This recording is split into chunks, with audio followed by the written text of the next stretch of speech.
जय। एक समय की बात है, माखन चोरी भगवान किया करते थे, सबसे टैक्स लेना भी चालू कर दिया था। मन में विचार आया कि राधा रानी जी मेरे बारे में क्या विचार रखती हैं? और आपके विचार कब मालूम पड़ेंगे मालूम? आपके मुंह पे तो अच्छा अच्छा सब जने बोल लेंगे, पर आपके पीठ पीछे जो बात होगी वो मालूम पड़ जाएगी कि आपकी अच्छाई है कि बुराई। और प्रीतम जितना मैं राधे को याद करता हूँ, क्या राधे भी मुझे उतना याद करती है?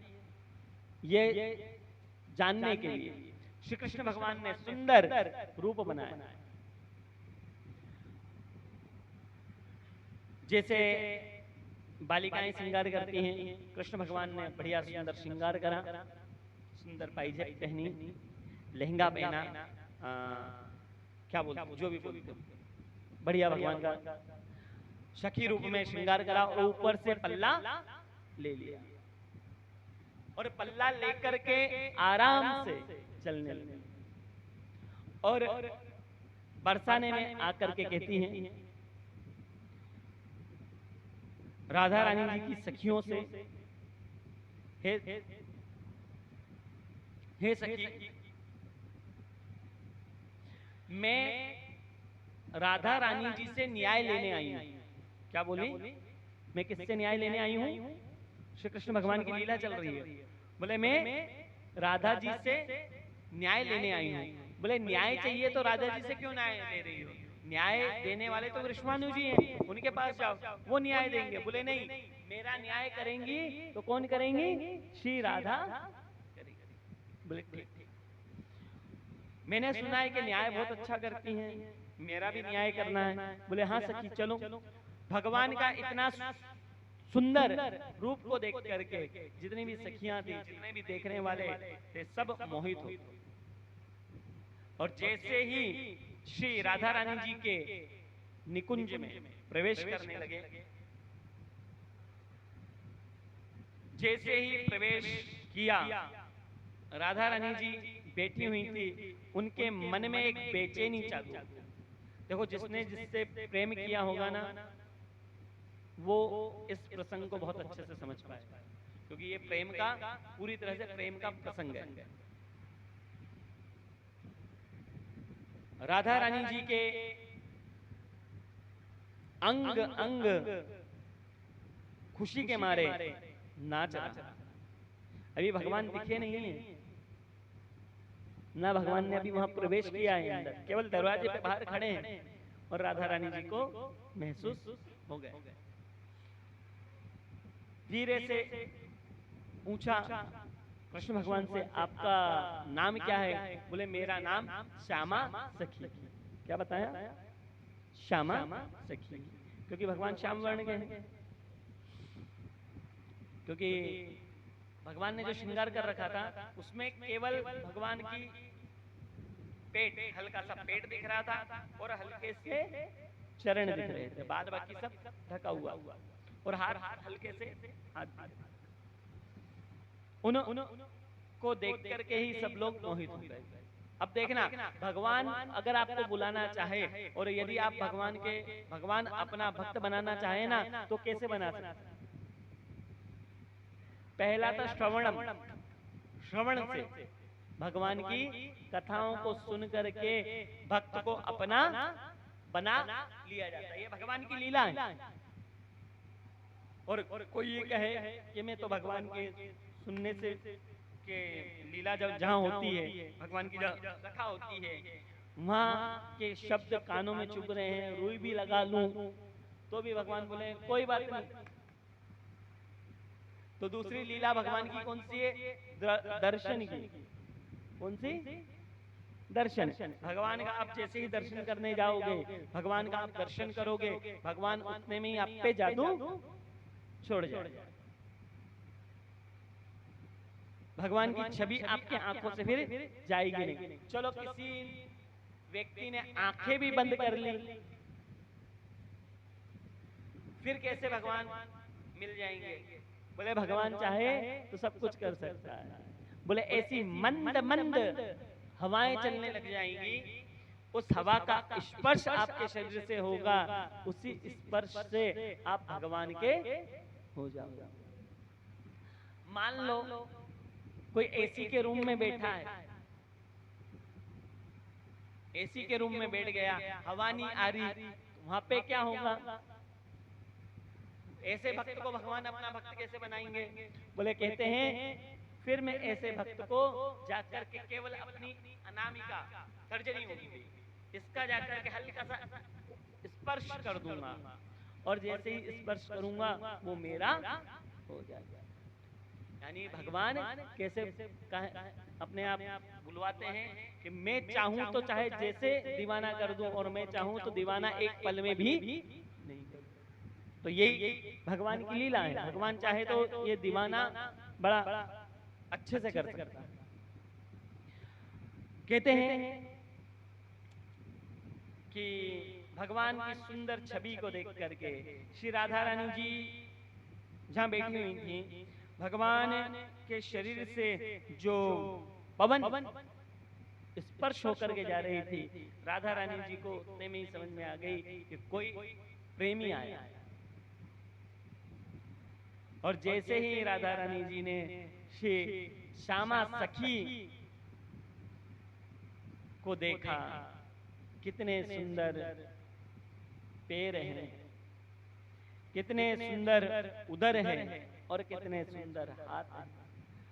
बस राधा जी उस छवि को देख करके निहारने लगी और एक टक खड़ी हुई।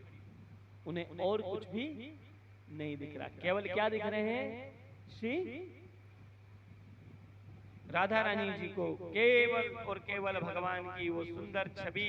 बोले ऐसी छवि तो काश मेरे कन्हैया की भी हो, ऐसी छवि मेरे बांके बिहारी मेरे श्याम सुंदर की भी ऐसी छवि हो तो बड़ा आनंद मुझको प्राप्त हो। कहते हैं ठीक है,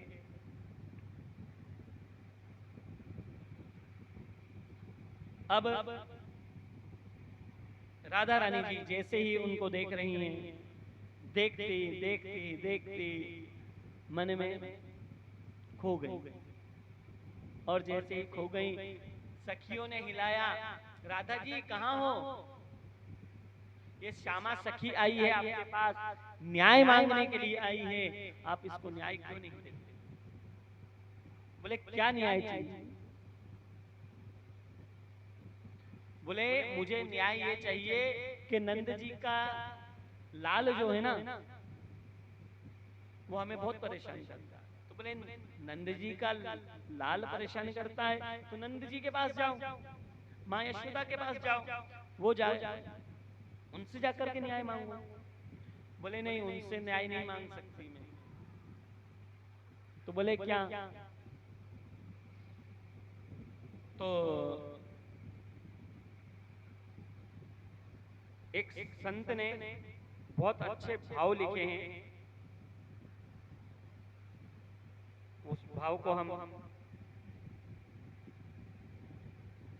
श्रवण करते हैं। और क्या कहते हैं? अरे मेरो मार्ग रोक्यो। क्या कहा? क्या करता है?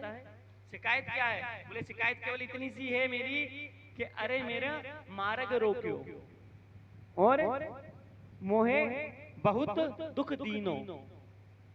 बोले कैसे दुख दीना? मार्ग रोका तो मार्ग तो किसी का भी रोक सकते हैं, कोई भी रोक सकता है। मैं भी अपनी सखियों का मार्ग रोक लेती हूँ कभी कभार। बोले वो मार्ग रोकने और ये मार्ग रोकने में बड़ा अंतर है। और मार्ग में मिल गयो नंदलाल। क्या कहा? मार्ग में मिल गयो नंदलाल, संग में लिए बहुत से ग्वाल।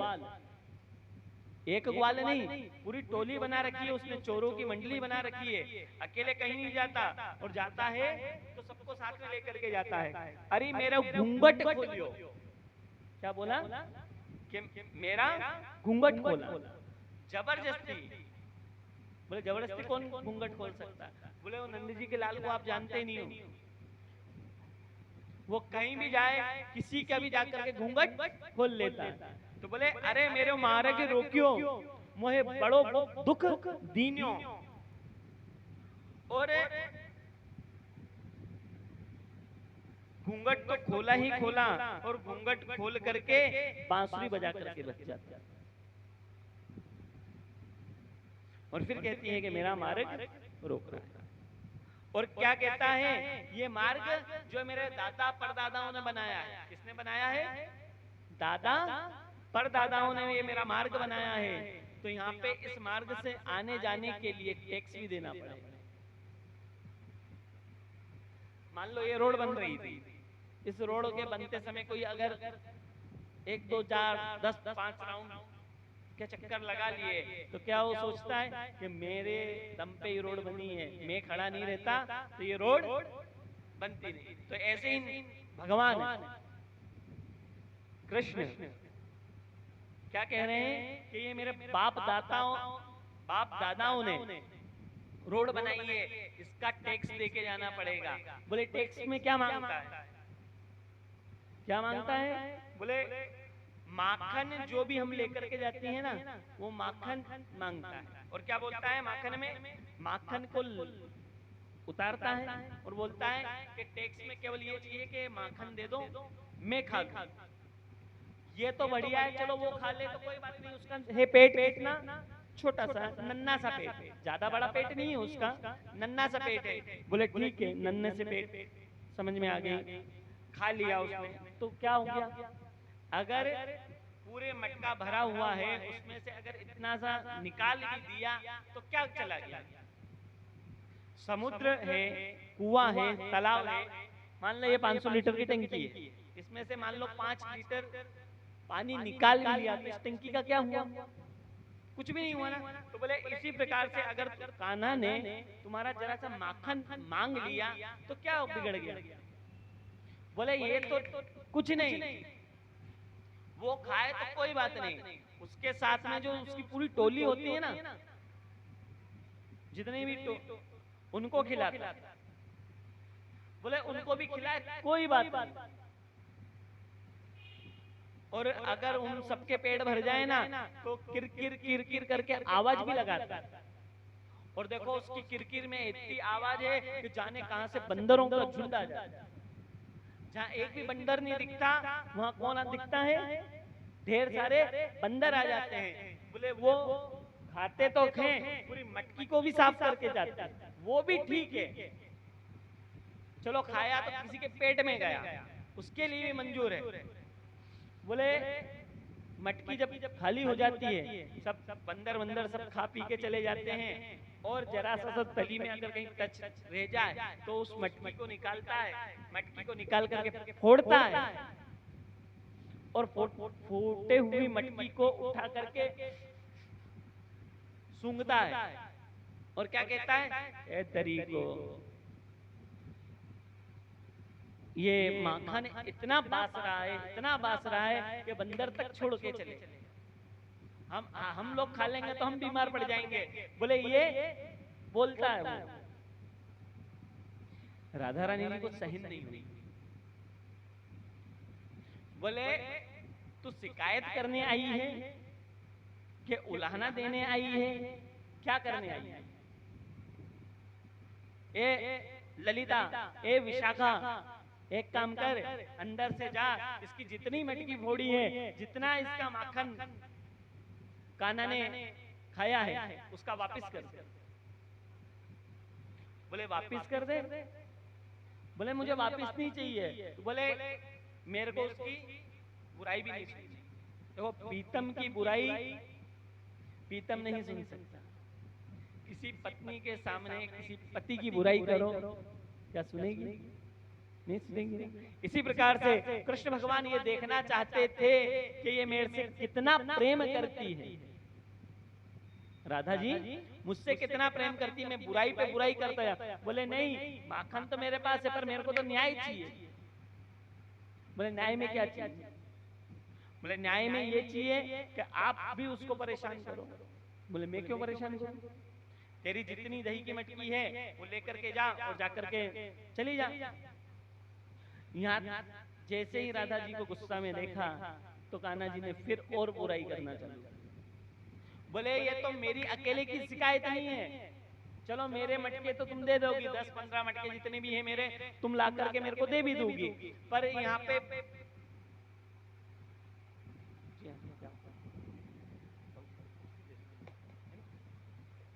श्री कृष्ण भगवान की जय। मोर अम्मा जी बोलिए। श्री कृष्ण भगवान की जय। बांके बिहारी लाल की जय।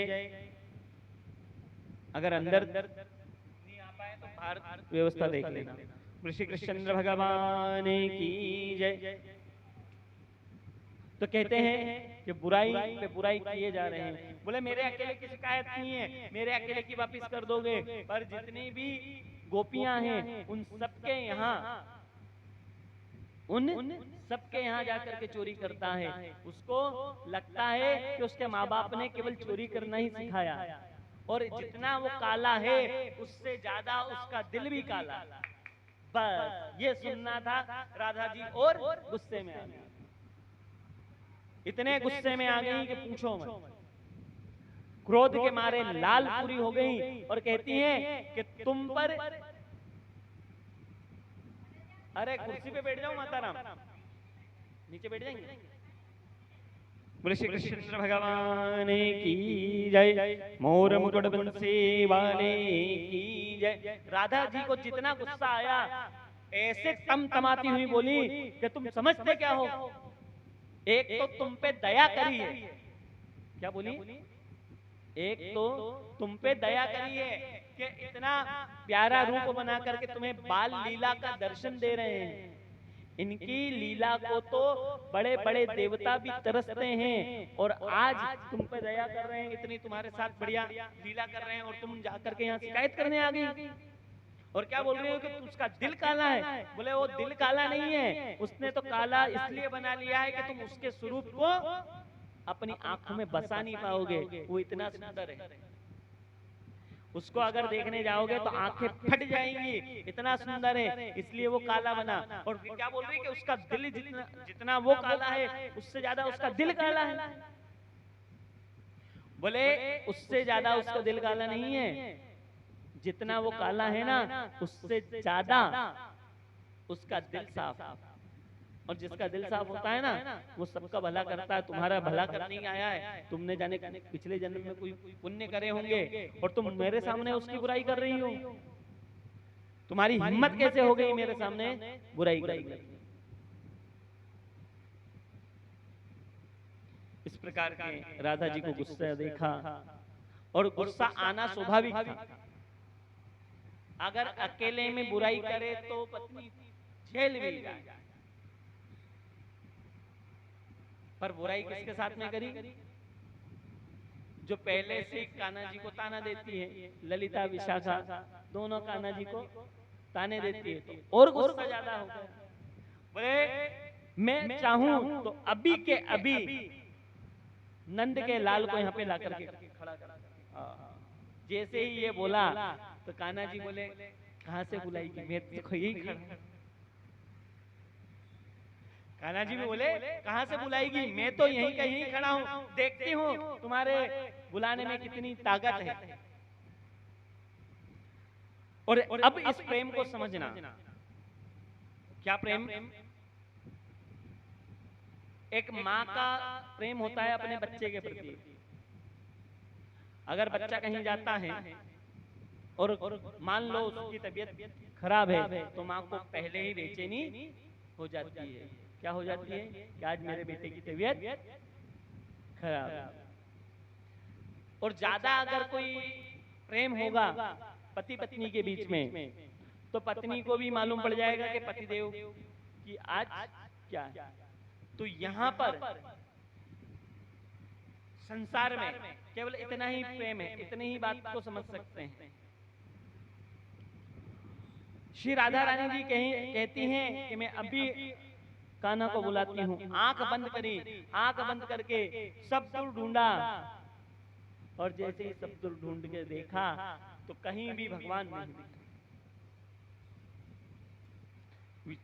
विचार करने लगे कि आज पहली बार मुझे श्री कृष्ण कन्हैया नंद जी के महल में नहीं दिख रहे।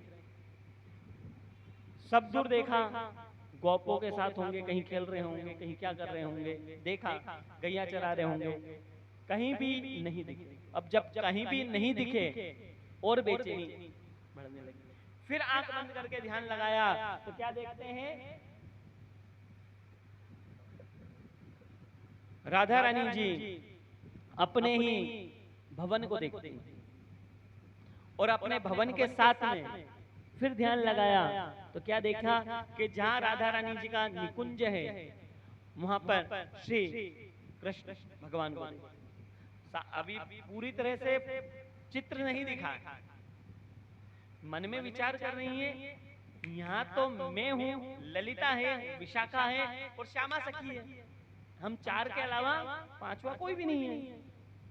फिर आंख बंद करके देखा तो क्या देखती हैं कि सुंदर भगवान के चरण, सुंदर बाल बने हुए, सुंदर जूड़ा बना हुआ, सुंदर पाइजेब, सुंदर कड़े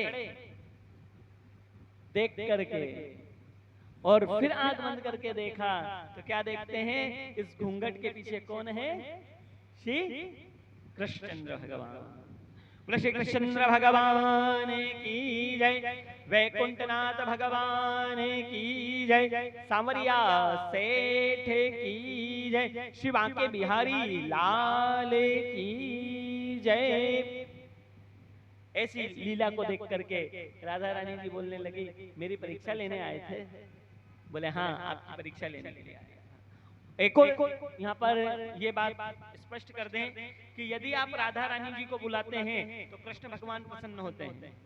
पहले दिन का प्रश्न, यदि आप राधा रानी जी को बुलाते हैं तो कृष्ण भगवान प्रसन्न होते हैं, और अगर आप कृष्ण को बुलाते हैं तो कौन प्रसन्न होता है, श्री राधा रानी। और कहते हैं जहां पति जी आ गए तो पत्नी तो आएगी, इसलिए आप बुला किसके रहे हैं, राधा रानी जी को, पर आएगा कौन, कृष्ण भगवान। इसलिए हमेशा श्री राधा रानी जी का जाप करना। दूसरा, राधा रानी जी कहती हैं अब देखते हैं दोनों प्रिया प्रीतम जिस आसन पे बैठते हैं, आज दोनों प्रिया बैठी हैं, प्रीतम नहीं है यहाँ पर, प्रिया है, क्योंकि श्यामा सखी और श्री राधा रानी जी बढ़िया सिंहासन पे बैठे हुए। अब खोल लिया घूंघट और घूंघट खोल करके कहती है मैं मैया के पास जाऊं, मैया को बताऊं कितने प्यारे लग रहे हो। ऐसे ही घूंघट में लेकर के जाती हूँ और जाकर के मैया से बोलती हूँ कि नई नई दुल्हन आई है, जाको आशीर्वाद दे दे। तो आशीर्वाद दिलवा देती हूँ मैं। बोले नहीं नहीं, मैया के पास मत लेके जाना, क्योंकि मैया ऐसी स्थिति में देखेगी तो मैया बोलेगी, ताने भी देगी। बोले नहीं, ललिता विशाखा को बोलते हैं श्री राधा रानी जी कि देखो हम दोनों में से आज अच्छा कौन लग रहा है। तो कहते हैं अगर एक को बोला अच्छा तो दूसरा बुरा मान जाएगा, और दूसरे को अच्छा बोला तो पहला बुरा मान जाएगा। तो कहते हैं हे प्रभु, इस जग में जितना भी है वो केवल सुंदर आप हैं, आपके अलावा कोई नहीं है, इसलिए हे प्रभु करुणा निधान आप हम पर दया करें। इस प्रकार से श्री राधा रानी जी से लीला करी और लीला करके भगवान ने